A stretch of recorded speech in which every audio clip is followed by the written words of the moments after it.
आकर्षक और मनमोहक बॉडी लैंग्वेज की बात करें तो आपको केवल 4 चीजें जाननी जरूरी हैं। और अगर आप ये 4 चीजें करते हैं तो आप तुरंत ही संचारकों के शीर्ष 1% में शामिल हो जाएंगे। ये रही वे 4 बातें। पहला, अपने महत्वपूर्ण अंगों को उजागर करें।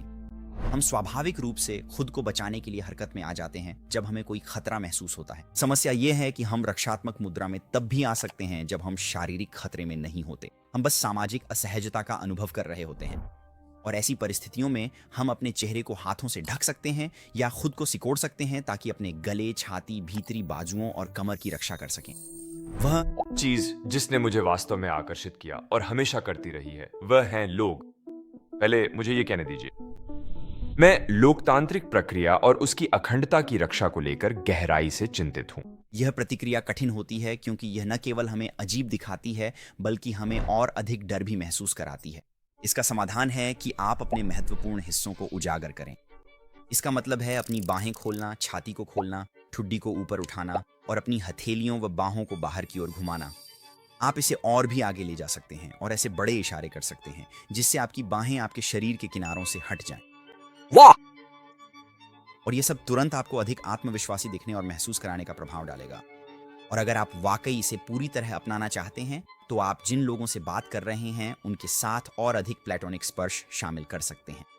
इसका मतलब हो सकता है कि जहां ज्यादातर लोग हाथ मिलाते हैं वहां आप गले लगें। बातचीत के दौरान हाई फाइव्स या जब लोग कुछ ऐसा कहते हैं जिससे आपको हंसी आती है तब कंधे पर थपकी या गले लगना। हे भगवान, तुम फ्रेम में हो, तुम कट नहीं हुए। ठीक है। हालांकि कभी कभी आपका शरीर ऐसी चीजें कर देता है जिन्हें आप बिल्कुल भी नियंत्रित नहीं कर सकते। आपका चेहरा लाल हो जाएगा, आप बहुत पसीना बहाएंगे या आपके हाथ ऐसे महसूस होंगे जैसे वे लगातार हिलते डुलते रहेंगे। भले ही आपको इसका एहसास ना हो, ऐसे मामलों में केवल अपनी भावनाएं दिखाना ही काफी नहीं होगा। और खुद से ये कहना कि पसीना आना या कांपना बंद कर दो चीजों को और भी खराब कर देगा। ऐसा इसलिए है क्योंकि ये व्यवहार हमारे स्वायत्त तंत्रिका तंत्र द्वारा नियंत्रित होते हैं। तो जब आप इस तरह से नियंत्रण खो दें तो आपको क्या करना चाहिए? तो खुद को कोसने और यह कहने के बजाय कि तुम्हें रुकना चाहिए, तुम्हें अपने अनुभव को शब्दों में स्वीकार करना चाहिए। बताओ कि तुम उत्साहित या घबराए हुए महसूस कर रहे हो या तुम्हें नहीं पता कि अपने हाथों का क्या करूं। जब तुम यह आत्म प्रेम के साथ करते हो तो लगभग हमेशा लोग हंस पड़ते हैं। मैं बहुत घबराया हुआ हूँ। क्या तुम भी? हे भगवान। तुम किस बात से घबराए हुए हो? तुम घबराए हुए हो? हे भगवान, मुझे लगता है सब कुछ। मैं तुम्हारा बहुत बड़ा प्रशंसक हूँ। दरअसल जब मैं छोटा था तो मुझे तुम पर क्रश था। जब आप अपने अनुभव को शब्दों में स्वीकार करते हैं तो आप अपने शरीर को यह संकेत देते हैं कि आप उसकी असहजता को सुन रहे हैं। आप इसे नजरअंदाज नहीं कर रहे हैं, आप बस असहजता के साथ आगे बढ़ने का चुनाव कर रहे हैं। और इससे खुद को चुपचाप कोसने का वह चक्र टूट जाएगा जो आपको असहज महसूस कराने के कारण आपको बेचैन, पसीने से तर और लाल चेहरे वाला बना रहा था। और अगर आप यहाँ देखें कि जैकब ने जो कहा उसके बाद वह कैसे सहज हो गया, तो आप देख सकते हैं कि अपने अनुभव को शब्दों में स्वीकार करने से उसे स्वाभाविक रूप से शुरुआती घबराहट भरी हरकतों से एक बहुत अधिक आत्मविश्वासी शारीरिक भाषा में बदलने में मदद मिली। अब अगला बिंदु बेहद सूक्ष्म है लेकिन अविश्वसनीय रूप से शक्तिशाली भी, और वह है उस जगह पर मजबूत नेत्र संपर्क विकसित करना जहां ज्यादातर लोग कमजोर होते हैं। देखिए, ज्यादातर लोग सुनते समय तो अच्छी नेत्र संपर्क बनाते हैं लेकिन जब बोलने की बारी आती है तो उन्हें इसे बनाए रखना लगभग असंभव लगता है। इसलिए वे अपने बातचीत के साथी से नजरें हटाकर अपने विचार इकट्ठा करने लगते हैं जिससे सामने वाला व्यक्ति उनकी बातों में रुचि खो सकता है। ट्रांसेंडेंस वास्तविकता में इसके बारे में है। मुझे लगता है कि ये एक बहुत ही अनोखी फिल्म है। अब इसकी तुलना बिल क्लिंटन जैसे किसी व्यक्ति से करें जो इसमें सबसे बेहतरीन है जिन्हें मैंने कभी देखा है। देखिए, वह महिला के साथ टाउन हॉल में बात करते समय कितने प्रतिशत समय तक नेत्र संपर्क बनाए रखते हैं। ये इतना प्रभावी है कि आप देख सकते हैं कि वह सिर हिला रही है और यहाँ तक कि उनके प्रतिद्वंद्वी जॉर्ज बुश भी महसूस कर सकते थे कि वे हार रहे हैं। मेरे राज्य में जब लोग नौकरी खोते हैं तो संभव है कि मैं उन्हें नाम से जानता हूं।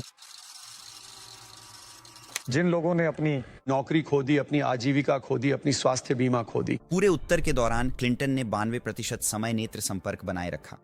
अधिकतर लोगों में मैं देखता हूं कि वे अपने श्रोता से आधे से भी कम समय नेत्र संपर्क करते हैं। इसीलिए जब आप बात कर रहे हो तो आपका लक्ष्य यह होना चाहिए कि आप जितना सहज महसूस करते हैं उससे थोड़ा अधिक समय तक नेत्र संपर्क बनाए रखें। समय के साथ आप अपने विचारों को एकत्रित करना सीख जाएंगे नेत्र संपर्क बनाए रखते हुए, और यह आपको एक बेहद आकर्षक दृष्टि विकसित करने में मदद करेगा। लेकिन मुझे कहना चाहिए यही वह जगह है जहां हम सभी बॉडी लैंग्वेज प्रशिक्षण की मूल समस्या से टकराते हैं, क्योंकि एक ओर हम अपनी कंफर्ट जोन को फैलाना चाहते हैं। ये विकास के लिए आवश्यक है। हमें अपनी महत्वपूर्ण बातें उजागर करने और असहजता के बावजूद नेत्र संपर्क बनाए रखने की कोशिश करनी चाहिए। लेकिन दूसरी ओर यही असहजता है जो आपको बंद कर देती है और शुरुआत में ही आपकी बॉडी लैंग्वेज को कमजोर बना देती है। तो ऐसा महसूस हो सकता है जैसे आपको 2 दिशाओं में खींचा जा रहा है और फिर आप बस छोड़ देना चाहेंगे, इस सब पर काम करना ही बंद कर देंगे। और यही कारण है कि इस अंतिम बिंदु को ध्यान में रखना बेहद जरूरी है। इस चैनल से आप जो भी टूल कभी भी अपनाएंगे वे तब और बेहतर काम करते हैं जब आप उन्हें एक बोझ की तरह नहीं बल्कि अपने लिए अच्छा महसूस करने का अवसर मानकर अपनाते हैं। तो जब भी आप असमंजस में हों, बस खुद से पूछें, अभी क्या अच्छा महसूस होगा। मैथ्यू मैककोनाही इसकी मिसाल है। वह झुककर बैठते हैं, अपनी उंगलियां घुमाते हैं, यहाँ तक कि अपने पैर भी ऊपर रख लेते हैं। लेकिन हम खुद को वास्तव में बहुत ज्यादा श्रेय क्या और थोड़ा सा अधिक दे रहे हैं। आओ, बधाई हो, आप इस डेस्क पर नंगे पैर रखने वाले पहले व्यक्ति हैं। अरे हाँ, मैं आपको बधाई हूँ। ओह, धन्यवाद। और यह सब उसे अत्यंत आत्मविश्वासी बनाता है, तब भी जब वह नियमों का पूरी तरह से पालन नहीं कर रहा हो। देखिए कि कैसे वह आंखों से संपर्क न होने के बावजूद भी कहानी सुनाते समय ध्यान आकर्षित कर पाता है। देखो, वहाँ बहुत कुछ है। 5 सितारा खिलाड़ी जिनमें कोई दमखम नहीं है। हाँ, और फिर वहाँ बहुत कुछ है। कुछ सबसे प्रतिभाशाली लोग, है ना, क्योंकि Yeah. उनके लिए आसान है। हाँ, यह इसलिए काम करता है क्योंकि जब आप अच्छा महसूस करने को प्राथमिकता देते हैं तो आप अपनी सकारात्मक आत्म छवि को बाहर दिखाने लगते हैं और इससे दूसरे लोग आपके आत्म मूल्य का सम्मान करने लगते हैं और आपकी उपस्थिति में अच्छा महसूस करने के लिए प्रेरित होते हैं। तो हाँ, इन सुझावों को अपनाने के लिए खुद को थोड़ा आगे बढ़ाएं, लेकिन यह अपनी खुशी के लिए करें, न कि खुद को कोसने के लिए। इसे करने का एक बेहतरीन और ठोस तरीका यह है कि आप हर दिन केवल 5 मिनट अपने सामाजिक कंफर्ट जोन को जानबूझकर थोड़ा बढ़ाने में बिताएं। इसके बाद आप जिन भी इंटरेक्शनों में हैं उनमें बस सहज हो जाए। इससे आप जल्दी आकर्षण विकसित कर लेंगे और यह प्रक्रिया और मजेदार हो जाएगी।